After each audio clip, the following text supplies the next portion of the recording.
morning, beautiful being. It's great to be here.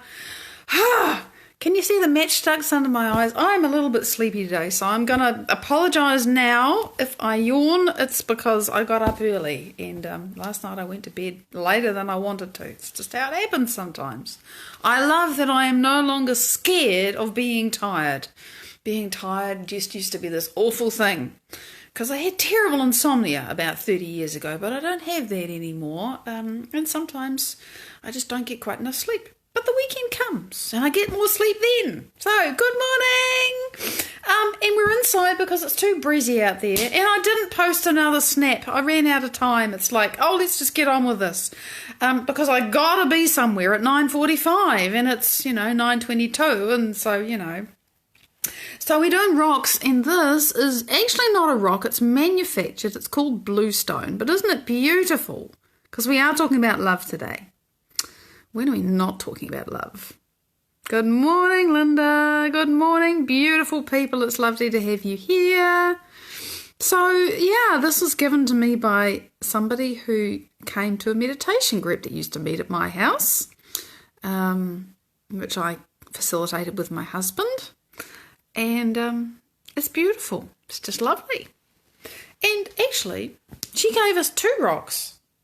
Maybe more, but these 2 jumped out today. This is Caroite, and she was from Estonia, and this is, I don't think it's from Estonia, but it is definitely from Russia, somewhere in that part of the world, and there's only really one place that Caroite comes from, and this is it. And it's like agate, but it's not, and it's this beautiful purple colour. It took me a while to really appreciate this stone, but yeah, it's lovely. It's just beautiful. Wow, it's all happening where you are, Linda. It's like winter's arrived fast. Last but not least, this is tiger iron, and I'm really fond of this. Tumbled stone, right? And it's a bit hard to show because of the massive reflections from the window. The cherry tree's out there. Can you see it in the reflection? You can see the uprights of the window. So the point being that, that's better. See, you've got streaks of tiger eye, but in between, the bit that looks black is actually hematite, the black silvery shiny stuff, which if you get it on its own, it can be called magnetite. So yeah, it's these bands of silver and gold, and it's really pretty. And I always used to feel that the stone was kind of like what I would feel when I was working with energy, and I'd feel like energies were swirling and mixing, and not just from this dimension. It always hasn't had a rather multi-dimensional feeling to it. So those are our little rock friends today. And today I want to talk about love, because whenever you are in the process of choosing to be somebody different from whom you're used to being, that takes effort. It takes effort and energy and will and determination to, as Joe, my inspiration, Joe Dispenza, and that's the reason why I'm late today, because I was learning from Dr. Joe. His second book was titled Breaking the Habit of Being Yourself. It takes energy to break the habit of being the person you've been for the whole of your life, because you want to have a different life, and that means you've got to become a different person who has that different life. It takes energy. It takes effort, and really the only reason you're going to do that, bottom line, is if you love yourself. One way or another, whatever words we wrap around it, it's a choice for me to do this, because it's not natural, it's not usual for people to take a habit that they've been for the last 15 years and say, well, now I'm going to do something different. It's hard. It's not normal. It's not human.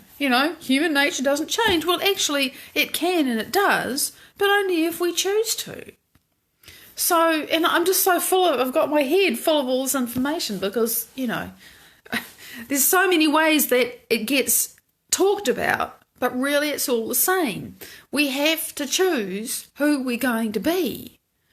And why would you do that? Unless you cared enough about yourself to make the effort and do it. And so I was thinking about that in the context of self-love, because we were talking about loving yourself yesterday. And I really wanted to say, well, we got to love ourselves, and more about love and more about loving me. But what does that actually translate to? And again, I know I talk about this from time to time. Here we are doing it again. It translates to saying yes to what I want and no to everything else. But it takes a lot of love for me to say no to things that are hard to say no to, particularly when it's been programmed and automatic and autonomic and normal and natural and everything that is me that I'm used to being, to say, oh, yeah, all right, because I had to. It was just normal. I grew up that way or whatever. To say no when I've spent my whole life saying yes is a massive choice for me. It's a massive choosing myself over something else. And the only reason I'm going to do that is because I love myself enough to make that unnatural, difficult, sometimes scary choice to do something different, and therefore go into the unknown. And of course the body and the brain are saying, no, we're used to the resentment and the frustration of doing what we've always done, and we know what to do with that. Now you want to make a choice that's different, and therefore it's scary. Doesn't matter if the choice is going to serve you better. It's scary, and for the body and for the brain, it's new and it's different, and therefore it resists us. And that is the moment at which I have to decide, am I going to be the mind or not? Am I going to be the mind or not? Choice. So, how much do I love myself? Enough to pick myself up over and over again when I make the old choice and think, oh no, again. But like we said this week, and I just heard Dr. Joe saying it this morning, that moment when you realise you've fallen off the horse again, it's awareness. You can't, once you've done that and you've made the choice to do something else, that's a victory. All of that so-called failure, to keep making the choice, you got to love yourself so much to do that. And as you keep going through this initiation, your life is your initiation from where you are to where you want to be, and you keep falling back into the old thing and then moving back towards the new thing. That's your initiation. That's walking over the coals. That's doing the challenge. That, whatever. Loving yourself enough to continue to pick yourself up when you fall over and to dust yourself off and encourage yourself again and say, I can do this. I really can. That process builds an incredible sense of self-love.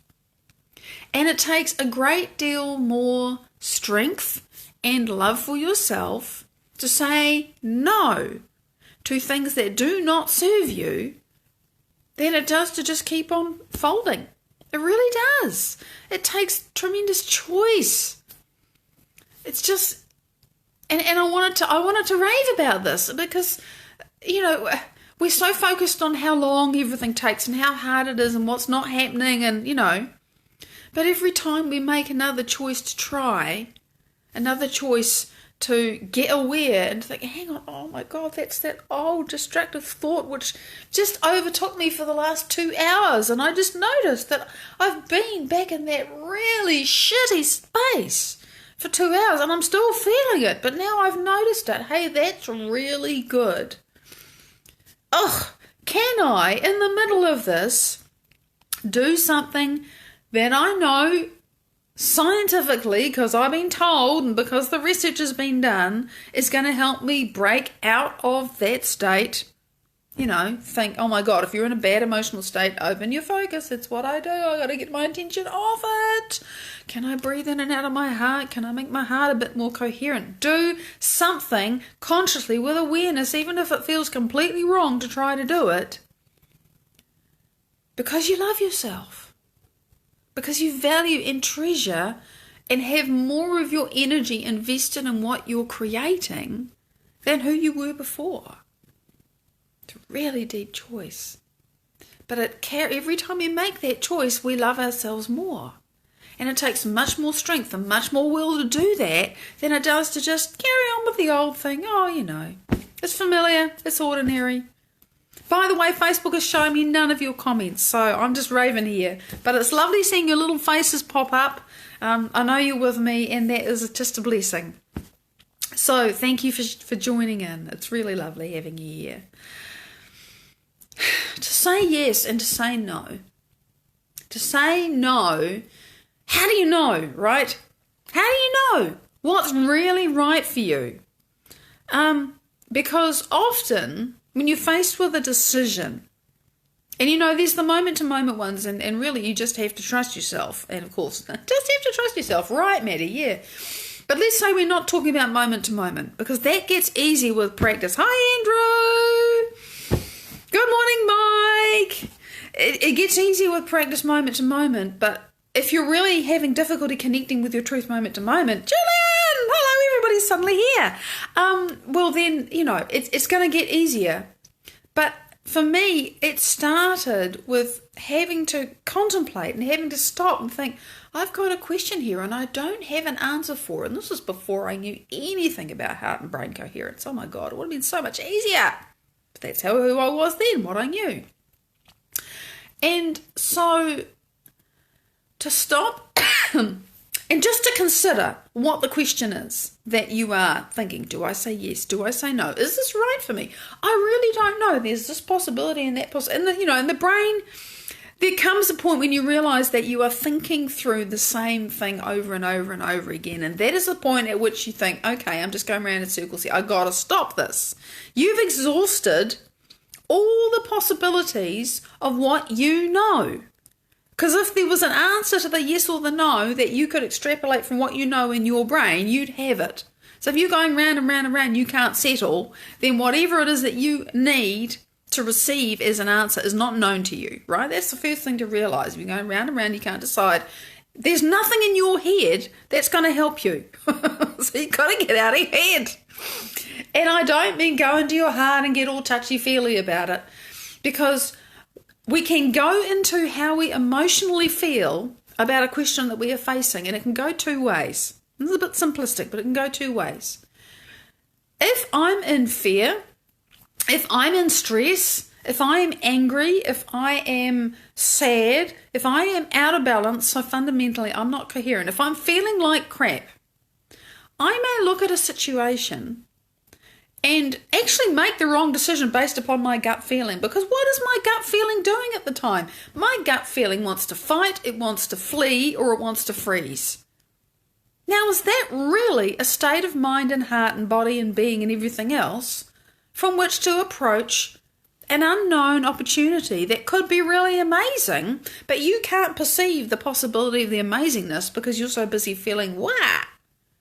So if you're not in a good state of being and you make a decision, you can be completely out of balance.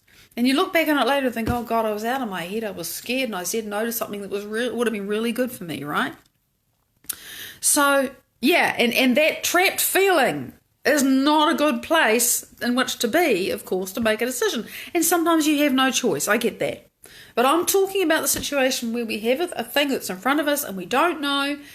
And so that's the one way it can go. If you make a decision when you're in fear or anger or sadness or any of those survival emotions, you are not calm, you're not centered, it's going to be coming from survival, and it may or may not be what is good for you. The other way that it can go is you say, hang on, okay, here's an unknown. I'm having all these reactions to it. I'm excited. I'm scared. I have a memory about something that was a bit the same that happened last however long it was, and I'm worried that that's going to happen again. And there's a whole lot of things that I can't fill in because I haven't gone there yet. So, that's it. That's my assessment of the situation. I don't know. Can I, for the moment, distance myself from the whole thing, disassociate myself from everything, get quiet, get centered, get into me? Enough. Got to slow my brain down. Got to open my focus. Got to come into my heart. Got to do that for as long as it takes. Because I know that if I'm not in my heart and I'm not coherent, I'm not going to be open to the information that is there waiting to come to me to give me the guidance that I desire, so that I can say yes or no and really feel it in my gut, in my soul, about what's true for me. See, gut feeling's great if you're coherent. If you're not, you're just going to act like an amped up animal, and you may completely miss something that when you're calm, you will perceive really differently, because we can only perceive and receive information that is equal to our emotional state. So if you're scared or upset or angry or whatever it is, you're going to be looking at the opportunity that you're facing from that point of view. You're not going to see it with any kind of clarity. So let's say that you manage to slow your brain down, you calm yourself down, you get centered, and you start to be breathing in and out of your heart, and even just generating a little bit of gratitude. Oh yeah, I'm so grateful I don't actually have to make this decision right now. I can stop, I can pause, I can calm down, I can get into my heart. I'm so grateful I've got a heart. I'm so grateful I'm breathing. I'm so grateful, And as you settle yourself down and you calm your brain down, you stop thinking about all the what ifs and the who and the where and the when and all that stuff, you get into here. Calm down. Shut your eyes. Shut out the sensory stimulus. There will come a point, and it may not even be when you're sitting down. Hi, Amy. You may just come to a place of quietness and think, well, that feels a lot better. I don't have an answer, but that feels a lot better. I don't have to decide right now. It's okay that I don't decide right now. And that might be what you do. That is saying yes to yourself, right? By the way. If you don't have to decide right now, what's the great hurry? Why don't you calm down, give yourself some space? That's choosing you. Whoa, yeah. Chill out. Okay. And I do this a lot. I mean, I'm really connected to myself a lot of the time now.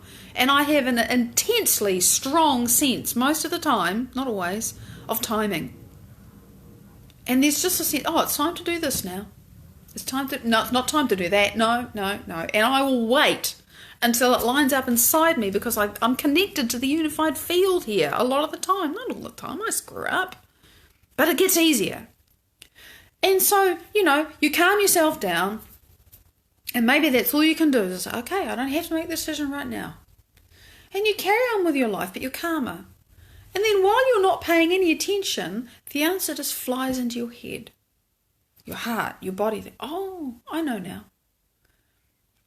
And the more you think about how much you know, you realise that you know how that person's going to react, and you start thinking about how you're going to deal with that. Yeah, you wait till it clicks. Exactly. You are aware of an unknown about, let's say, money or a location or somebody who needs to come and help you, but you don't feel the same level of fear about it. It's like, well, okay, but I think that's going to be all right. I don't know how it's going to be all right, but this feels so solid in me. It's kind of landed in me. It's clicked in me. I know that's going to be okay, and I can feel the rightness of this. And I realise it's not actually a threat to me right now to do this. And maybe I don't have to jump off a cliff. Maybe I can do it incrementally. Maybe I can do this part and just wait on that. There's all these, with that thing that lands in you, when you know, all of these other possibilities start to open up that you couldn't see when you were stressed. That's the value of insisting that you love yourself enough to calm your brain down, to slow your brain down, to get your heart coherent to some degree. To not just stay unconscious, not make the effort to, and keep on reacting and sort of, rattling through your life like the image in my head, Indiana Jones and the Temple of Doom, and that crazy scene where they had all those railway tracks running through these tunnels underground, and and the railway carriage is almost falling off, and it's crazy. It's insane. We're like that when we're stressed, completely out of control. And our brains and our bodies are disorganized, we get sick and tra-la-la. saying yes to yourself and insisting that you love yourself enough to find coherence and balance and calmness to tune into what's right for you. So that you know with a certainty, hell no, I'm not doing that. And what happens when you get better at doing this is it doesn't take so long after a while. And it's like your inner compass is kind of calibrated. And you find that, you look back and think, 6 months ago, a year ago, I would have had to really feel into what was right for me for the to calm myself down. And now I just know. Things click inside you faster. It gets easier. Jen, good morning, honey. It does. It works. So with practice, loving yourself enough to tune in to what's really right for you, to calm down, tune into what's really right for you, and then trust that and follow it. It takes so much more love and strength to do that than it does to just keep rattling along on your unconscious programs, doing what you've been programmed to do, doing what everybody expects you to do, and letting all of those external expectations and pressures and everything else continue to shape you and create your life. So loving yourself enough to choose something else. Yeah. Oh yeah, must slow down. Slow down, get coherent, tune in to the energy of the solution, to how you feel when it's done. And then the information comes. It's the only thing I would say. Because if I'm thinking about a problem, that's my 2-minute alarm. I've got to be somewhere in 2 minutes, so I've got to stop. If I am thinking about a problem, I am using my frontal cortex, my neocortex, the thinking conscious part of my brain. But we already worked out that all of the things that all of your memories, everything in your experience isn't giving you the solution. So we got to slow the brain down and then go straight to how would I feel if I knew the answer to this? Oh, I'd feel relief. I'd feel peace. Tune into that. Find that state of being, and then the information will arrive. That's the difference. So I'm not sure what you meant by thinking, Mike. I'm not saying you meant anything different from what I just said, but I wanted to unpack that because it's really valuable. Thank you for making me notice that. We can get stuck in our thinking brains, and the thinking brain, if it doesn't know, it doesn't know. So stop looking there. Calm down. Tune into the energy, the emotion, the feeling of having the answer. Let it go. And know that your knowing is going to arrive when you're calm. So that's what I wanted to say. And it's Friday. It's unbelievable to me. It's been an unbelievable week, but I keep saying that because every week is unbelievable. Misty, I've just got time to say hello and ta-da. Love you, pig. Love you all. Thank you so much for sharing yourselves with me. It's a great gift. Look out for resonant replays over the weekend. And I'll see you on Monday. Sunday, perhaps for you. Bye-bye.